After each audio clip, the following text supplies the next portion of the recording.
So now we are going to talk about the next topic, which is transportation in plants. अब plants में transportation कैसे होता है? The roots of the plants absorb the essential minerals and water from the soil. So हमें पता है कि कोई भी plant होता है, उसकी जो roots होती है, वो जो essential minerals होते हैं, water होता है, वो सब चीजें soil से absorb करती है, right? The roots have hair-like structure present on them. और वो जो roots होते हैं, सबने देखा होगा, roots are like this. इस तरह से वो हेयर लाइक स्ट्रक्चर होता है जो ऐसे एक्सटेंड होता रहता है. सो इस तरह से रूट्स बनी होती है. These hair increase the surface area of the roots and hence allow more amount of absorption. अब ये क्या होता है, आपने कभी नोटिस किया होगा, अगर एक इतना छोटा सा प्लांट है, लेट्स सपोज ये प्लांट है, तब भी जो उसकी रूट्स होती है वो इस तरह से फैली हुई होती है. तो क्या हो रहा है, इससे जो नीचे है, मतलब सॉइल, अंडर सॉइल पे वो अपनी रूट्स को फैलाता है. मीन्स ज्यादा सरफेस एरिया कवर करता है. जितना ज्यादा सरफेस एरिया वो कवर करेगा, उतना ही ज्यादा ऑब्जॉर्प्शन हो पाएगा. सो यहाँ पे यही लिखा है कि these hair increase the surface area of the roots and allow more amount of absorption. ठीक है.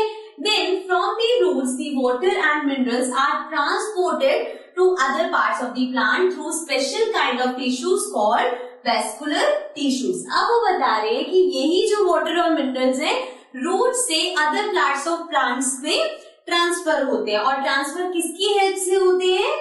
Through special kind of tissues. Tissues की हेल्प से, जिनका नाम है वेस्कुलर टिश्यूज. अब ये जो वेस्कुलर टिश्यूज है, ये भी दो टाइप के होते हैं, जिनके बारे में अभी हम नेक्स्ट टॉपिक में पढ़ेंगे. अभी के लिए हमने ये देखा कि ट्रांसपोर्टेशन कैसे होता है.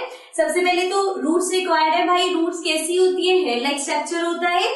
जितनी ज्यादा वो फैलती है, उतना ज्यादा वो सरफेस एरिया कवर करती है एंड देयरफॉर उतना ही ज्यादा एब्जॉर्प्शन हो पाता है. देन वेस्कुलर टिश्यूज की हेल्प से जो रूट्स ने वाटर और मिनरल सॉइल में से एब्जॉर्ब करे हैं, वो बाकी जो प्लांट के पार्ट्स है वहां तक ट्रांसपोर्ट होता है. अब बात करते हैं वेस्कुलर टिश्यूज की, कि ये दो टाइप के होते हैं. तो कौन कौन से होते हैं, वो क्या क्या करते हैं.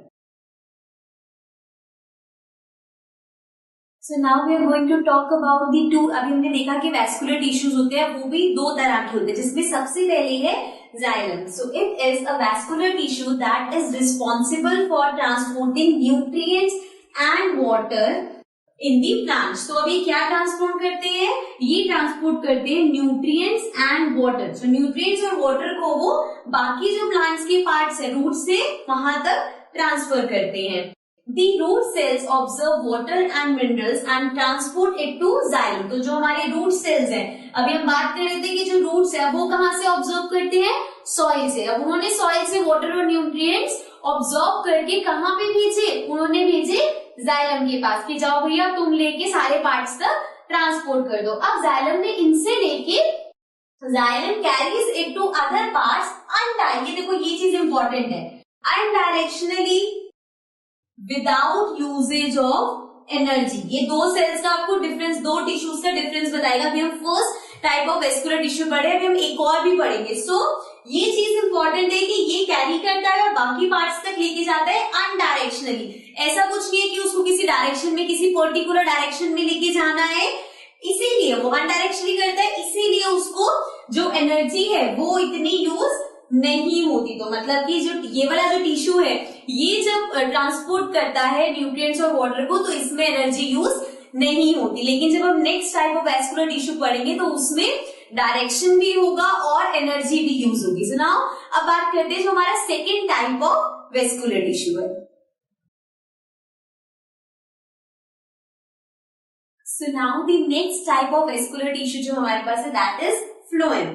So it is a vascular tissue that transports the food produced by the leaves to all parts of plant. अभी जो हमने जाइलम पढ़ा, वो क्या करता था?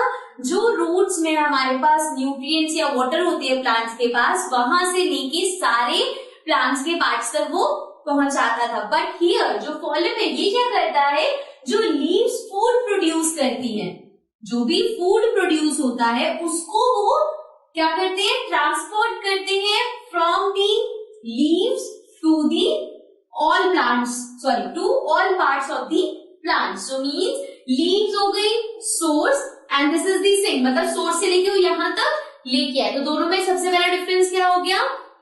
कि जो जाइलम है वो क्या करता है, वो रूट से वाटर और न्यूट्रिएंट्स बाकी पार्ट्स तक लेके जाता है, लेकिन जो फ्लोएम है वो क्या करता है, जो लीव्स ने फूड प्रोड्यूस किया है वो फूड प्रोड्यूस बाकी पार्ट्स तक लेके जाता है. Okay, further this flow is by directional and utilises energy. Again point of difference, xylem में हमें क्या पढ़ा, देयर इज नो डायरेक्शन, ये बाय डायरेक्शनल है एंड उसमें हमने पढ़ा था कि कोई एनर्जी यूज नहीं होती. पर जब हम इस टिश्यू की बात करते हैं, so this utilizes energy.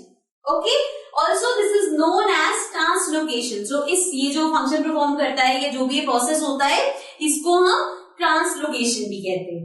Okay, सो अब यहाँ पे पता चल गया, हमने जो टॉपिक स्टार्ट किया था ट्रांसपोर्टेशन इन प्लांट्स, तो हमने देखा कि भैया रूट्स वगैरह से सब कुछ ट्रांसपोर्ट होता है दो टिश्यू की हेल्प से. दोनों टिश्यूज के बारे में हमने पढ़ लिया, एक जाइलम है एक फ्लोएम है, एंड इन दोनों टिश्यूज के बारे में आप पढ़ चुके. तो यहाँ पे हमें समझ में आ गया कि ट्रांसपोर्टेशन प्लांट्स में कैसे होती है. Now we move to our next topic.